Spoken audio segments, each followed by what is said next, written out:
আজকে জুলাই সনদ স্বাক্ষরিত হয়েছে সংসদ ভবনে, আপনারা কি দেখেছেন? সবাই ওখানে সাইন করলো, স্বাক্ষর করলো। তবে আমার মনে একটা কষ্ট, যেই ছাত্র জনতার লড়াই সংগ্রামের মাধ্যমে আমরা স্বাধীনতা পেলাম, ওই আহত যোদ্ধারা, জুলাই যোদ্ধারা ওখানে যেতে চেয়েছে তাদের দাবি নিয়ে, পুলিশ তাদেরকে পিটাইয়া, বিশেষ করে আতিক নামে আমার এক ভাইকে, তার হাতের মধ্যে একটা হাত কেটে দেওয়া হয়েছে, সেখানে একটা কৃত্রিম হাত তৈরি করে লাগানো হয়েছিল, ওই হাতকেও পিটাইয়া ভেঙে দিয়েছে ওই স্বৈরাচার হাসিনের নিয়োগকৃত পুলিশ।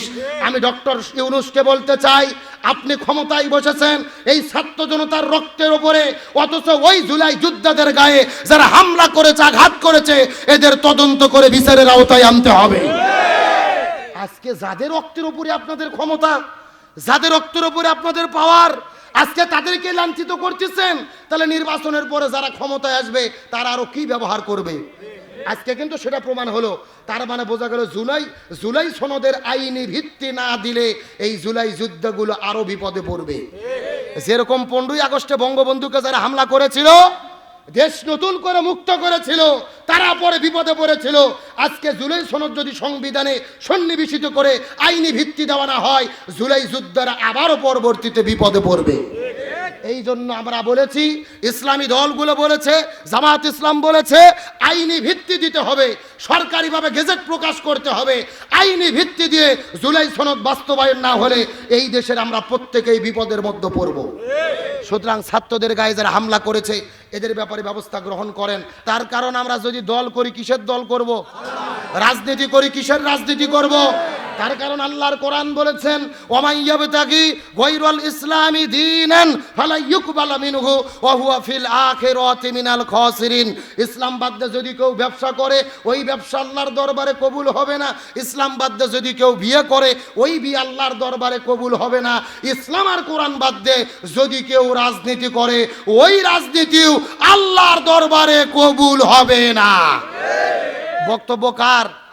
তাহলে দল করাই লাগলে কিসের দল করব? রাজনীতি করা লাগলে কিসের রাজনীতি? কিন্তু যারা বলে কোরআনের সাথে রাজনীতির কোনো সম্পর্ক নাই, সেই রাজনীতি করা যাবে? যারা বলে আমরা শরিয়া আইনে বিশ্বাস করি না, শরিয়া মানে কি? কোরআনের আইন, হাদিসের আইন। কোরআন হাদিসের আইন যারা মানে না, এদের তো ঈমানই নাই। এ কথা বলে না কেন? আজকে বাংলাদেশের অনেক বড় বড় মুফতি, মুহাদ্দিস, ফকি, আলেম নাম দিয়ে আমাদের বিরুদ্ধে ফতুয়াবাজি করে যে জামাত ইসলামের আকীদা খারাপ, ভালো, আমাদের আকীদা খারাপ। তা আপনারা আবার তলে তলে যার মার্কা নিয়ে নির্বাচন করতে চাচ্ছেন, ওরা তো শরিয়া আইনি বিশ্বাস করে না। কথা কন না কা? জুনায়েদ আল হাবিব একটা বক্তা আছে, লাঠি ধরে ধরে বক্তৃতা দিত।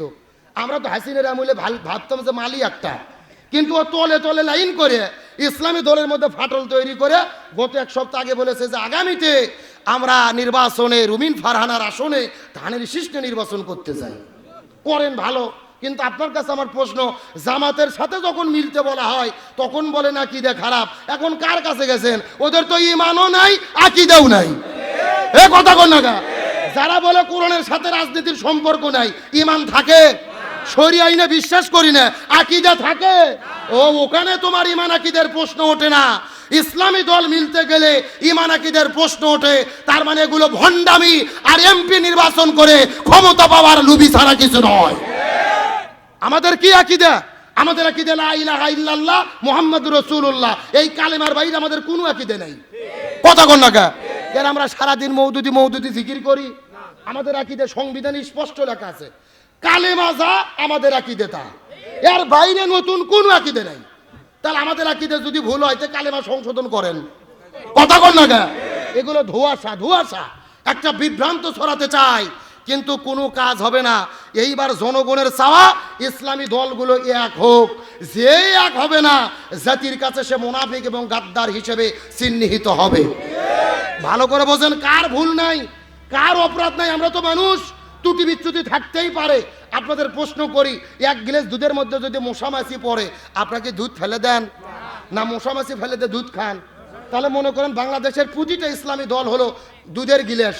সবার ভেতরে ছোট ছোট বড় কিছু ছোটখাটো ত্রুটি বিচ্যুতি থাকতেই পারে। যেরকম মশামাছি ফেলে দিয়ে দুধ খান, একই রকম ভাবে ছোটখাটো ভুলগুলো ভুলে গিয়ে বাংলাদেশে দিন কায়েমের জন্য বৃহৎ ছাত্রে আমাদের একতাবদ্ধ হতে হবে। কিন্তু আপনারা মশামাছি দেখে দুধের গিলাস বাদ দিয়ে মদের বোতল নিয়ে দৌড়দৌড়ি করতেছেন। কথা কন না গা, এগুলো জনগণকে আর ভুল বোঝানো যাবে না। ইসলামপন্থীদের বিজয় হবেই হবে ইনশাআল্লাহ। আজকে জুলাই সনদ স্বাক্ষরিত হয়েছে সংসদ ভবনে, আপনারা কি দেখেছেন? সবাই ওখানে সাইন করলো, স্বাক্ষর করলো। তবে আমার মনে একটা কষ্ট, যেই ছাত্র জনতার লড়াই সংগ্রামের মাধ্যমে আমরা স্বাধীনতা পেলাম, ওই আহত যোদ্ধারা, জুলাই যোদ্ধারা ওখানে যেতে চেয়েছে তাদের দাবি নিয়ে, পুলিশ তাদেরকে পিটাইয়া, বিশেষ করে আতিক নামে আমার এক ভাইকে, তার হাতের মধ্যে একটা হাত কেটে দেওয়া হয়েছে, সেখানে একটা কৃত্রিম হাত তৈরি করে লাগানো হয়েছিল, ওই হাতকেও পিটাইয়া ভেঙে দিয়েছে ওই স্বৈরাচার হাসিনের নিয়োগকৃত পুলিশ। আমি ডক্টর ইউনূসকে বলতে চাই, আপনি ক্ষমতায় বসেছেন এই ছাত্র জনতার রক্তের উপরে, অথচ ওই জুলাই যোদ্ধাদের গায়ে যারা হামলা করেছে, আঘাত করেছে, এদের তদন্ত করে বিচারের আওতায় আনতে হবে। আজকে যাদের রক্তের উপরে আপনাদের ক্ষমতা, যাদের রক্তের উপরে আপনাদের পাওয়ার, আজকে তাদেরকে লাঞ্ছিত করতেছেন, তাহলে নির্বাচনের পরে যারা ক্ষমতায় আসবে তারা আরো কি ব্যবহার করবে? আজকে কিন্তু সেটা প্রমাণ হলো। তার মানে বোঝা গেল জুলাই সনদের আইনি ভিত্তি না দিলে এই জুলাই যুদ্ধগুলো আরো বিপদে পড়বে। যেরকম 15ই আগস্টে বঙ্গবন্ধুকে যারা হামলা করেছিল, দেশ নতুন করে মুক্ত করেছিল, তারা পরে বিপদে পড়েছিল। আজকে জুলাই সনদ যদি সংবিধানে সন্নিবেশিত করে আইনি ভিত্তি দেওয়া না হয়, জুলাই যোদ্ধারা আবারও পরবর্তীতে বিপদে পড়বে। এই জন্য আমরা বলেছি, ইসলামী দলগুলো বলেছে, জামাত ইসলাম বলেছে, আইনি ভিত্তি দিতে হবে, সরকারিভাবে গেজেট প্রকাশ করতে হবে।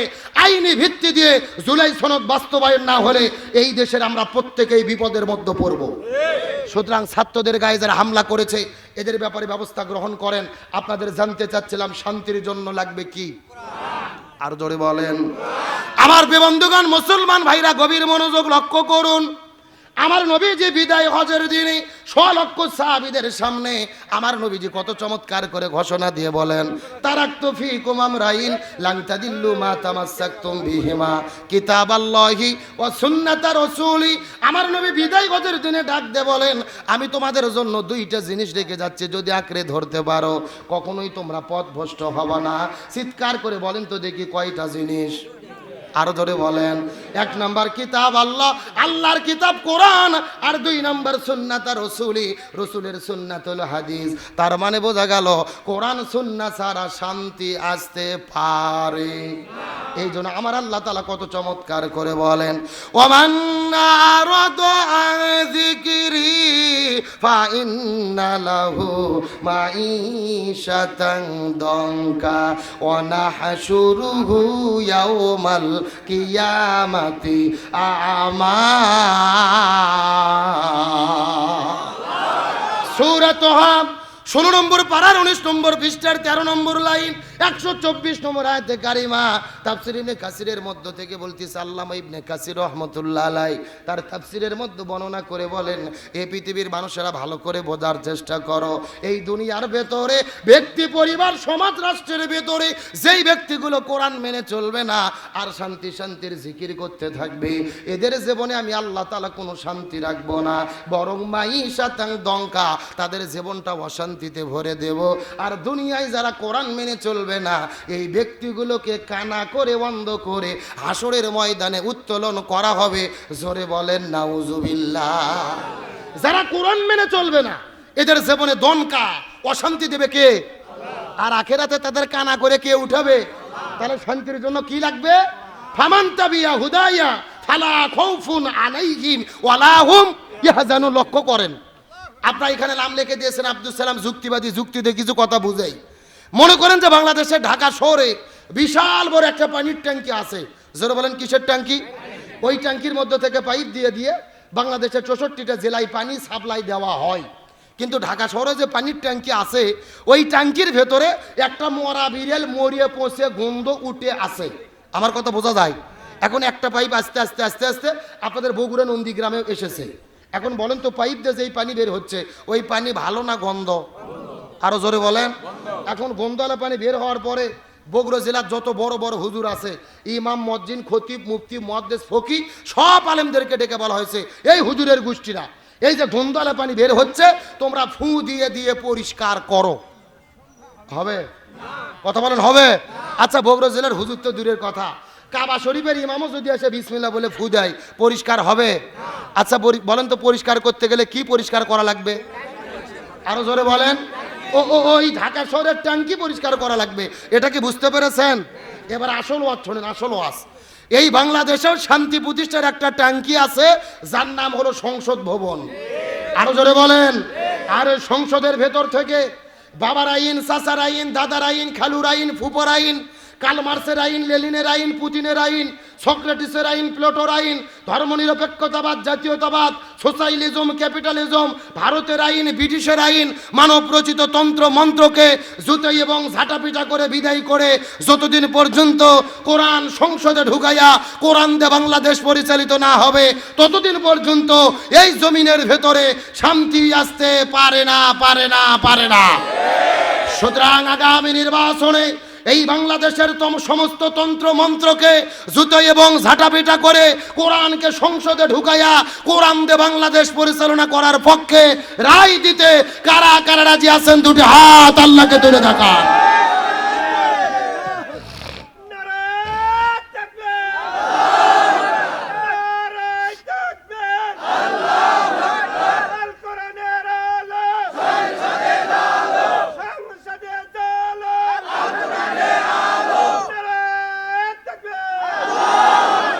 একেবারে সোজা কথা, জমিন যার আইন চলবে তার। জোরে বলেন, জমিন যার। আল্লাহর জমিনে আল্লাহর আইন কায়েম করা ছাড়া শান্তি আসতে পারে? আগামী নির্বাচনে কোরআনের পক্ষে আমাদের রায় থাকবে তো ইনশাল্লাহ? আর রায় থাকবে তো ইনশাল্লাহ? আবার অনেক হয়তো মনে মনে ভাবতেছেন, হুজুর আপনি ওয়াজ করতে করতে আবার ভোটের কথা বললেন কেন? এরকম চিন্তা ভাবনার লোক নাই? আমার বাড়িতে যেই কোরআন আছে, ওই কোরআনের সূরা নিসার 85 নম্বর আয়াতে ভোটের কথা আছে। আপনাদের নন্দীগ্রামের কোরআনে নাও থাকতে পারে। হ্যাঁ, আছে আছে। আচ্ছা, কি লেখা আছে আমি কি বলবো? আল্লাহর কোরআন বলছেন, মাইয়াশফা শাফাআতান হাসানাতান ইয়াকুল্লাহু নাসিবুম মিনহা। আপনি যেই লোককে ভোট দেবেন, ওই লোক ভোট পেয়ে ক্ষমতা যাওয়ার পরে যদি রাস্তাঘাট করে, জনগণের সুন্দর করে কল্যাণমূলক কাজ করে, মসজিদ মাদ্রাসা করে, ওই লোক ভালো কাজ করে যত সওয়াব পাবে, আপনি ওই লোককে ভোট দেওয়ার কারণে সমপরিমাণ সওয়াব আল্লাহ আপনার আমুলনামার মধ্যে লিখে দেবে। সুবহানাল্লাহ বলেন। পক্ষান্তরে আল্লাহ তাআলা বলেন, আপনি যেই লোককে ভোট দেবেন, ওই লোক ভোট পাইয়া যদি জনগণের চাল ডাল গম চুরি করে খায়, রাস্তার রড বালু সিমেন্ট চুরি করে খায়, ব্রিজের ভেতরে রডের বদলে বাঁশ ঢুকায়, দেশের টাকা চুরি করে বিদেশে নিয়ে যায়, আলেমদেরকে জেলে বন্দি করে, ওই লোকটা ক্ষমতায় যাওয়ার পরে অন্যায় অপকর্ম করে যত হবে, ওই গুণের একটা অংশ আপনাদের আমুলনামার ভেতরে বিকাশ করে পাঠাইয়া দেওয়া হবে। কথা কি বোঝা যায়? তার মানে বোঝা গেল, একটা ভোটের কারণে জান্নাত হতে পারে, আবার একটা ভোটের কারণে জাহান্নাম হতে। কিন্তু আমাদের দেশে একটা কথা আছে, আমার ভোট আমি দেব, যাকে খুশি তাকে দেব। এটা সম্পূর্ণ কোরআন বিরোধী বক্তব্য। কথা বলে না কেন? তার কারণ আমার ভোট আমি দেব, যাকে খুশি তাকে দেব না।